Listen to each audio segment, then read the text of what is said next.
Being a student athlete is tough, and this channel makes it easier. And if you're thinking about transferring schools, I need you to lock in for this video, because there's some ugly parts about transferring that I don't think people talk enough about, that I want you to be mindful of.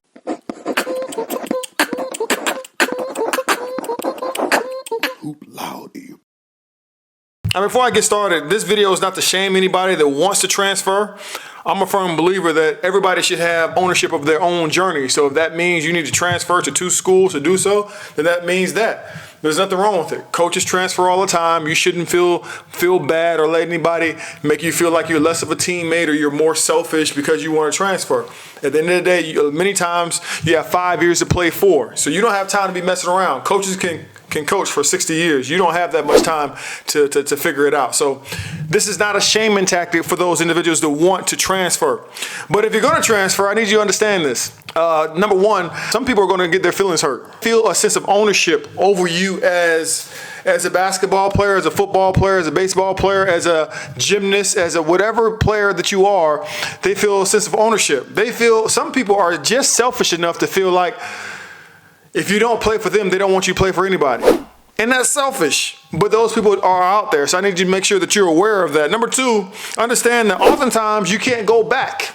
Those feelings are hurt so bad. So that some players are told that, you know what, if you go in this transfer portal and things don't work out the way you want to, you cannot come back to this university and be a student athlete, which I think is ridiculous, because when coaches are interviewing for other positions that they may be interested in around the country, if they don't get those jobs, they can still come back to their university. So I don't know why that it is it's okay for some programs. Not all programs treat student athletes like this, but some programs to get so hurt of feelings and say, well, you know what, you can't come back. I think they're holding them to a higher standard than they do the actual coaches, which doesn't seem fair. The third thing I would say is, one thing that people don't understand about the transfer portal is you can get stuck in the transfer portal.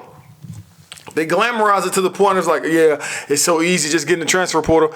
Not necessarily. Not necessarily. Some people get in that transfer portal and they don't get picked up by schools.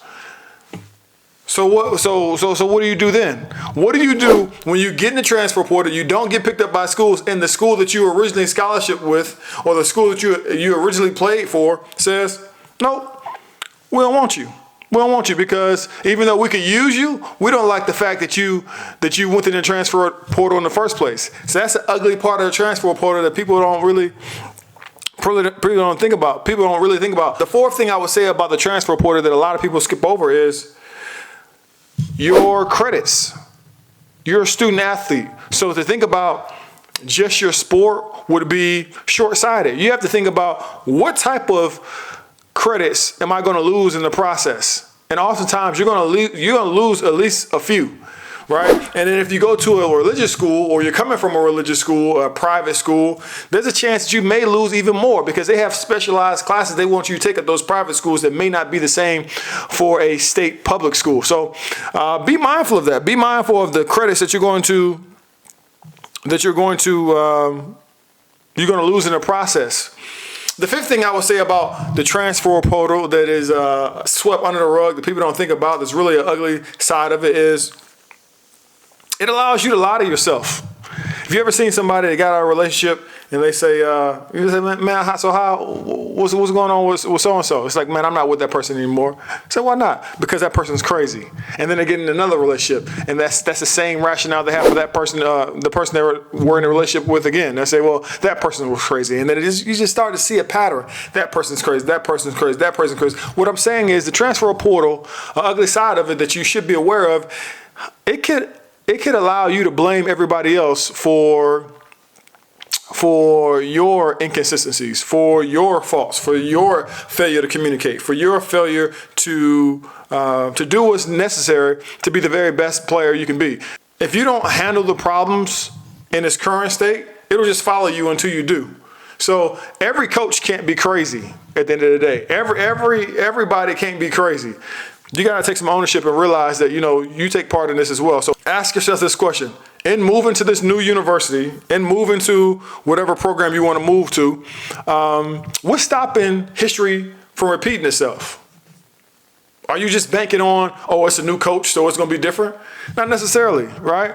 You got to understand that, there are some things that you need to do on your end to make sure those things don't happen again.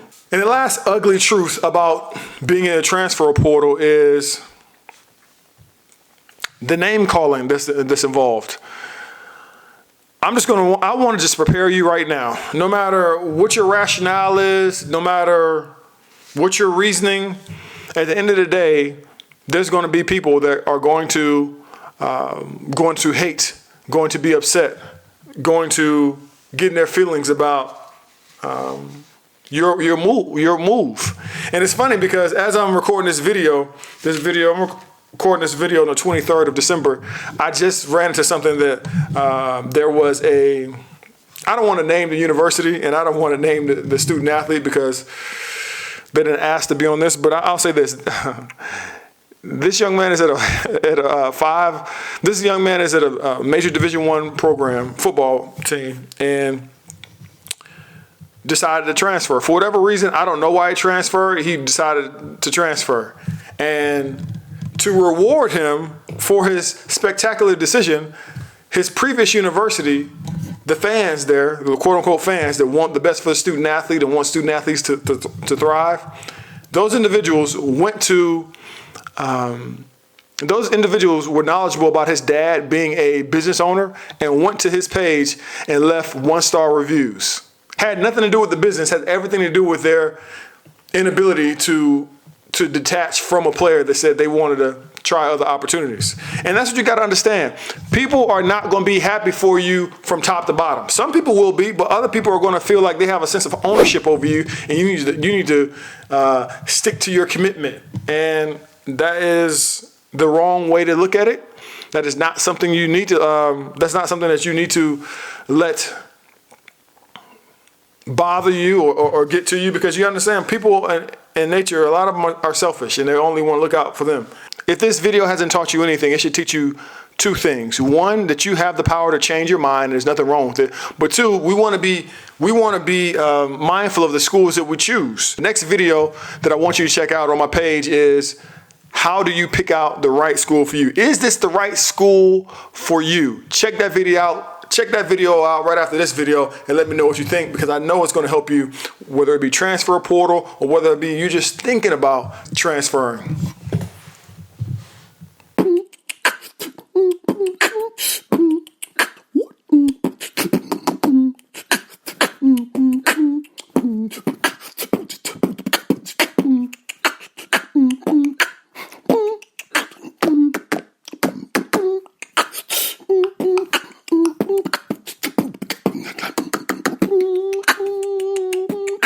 Loud E.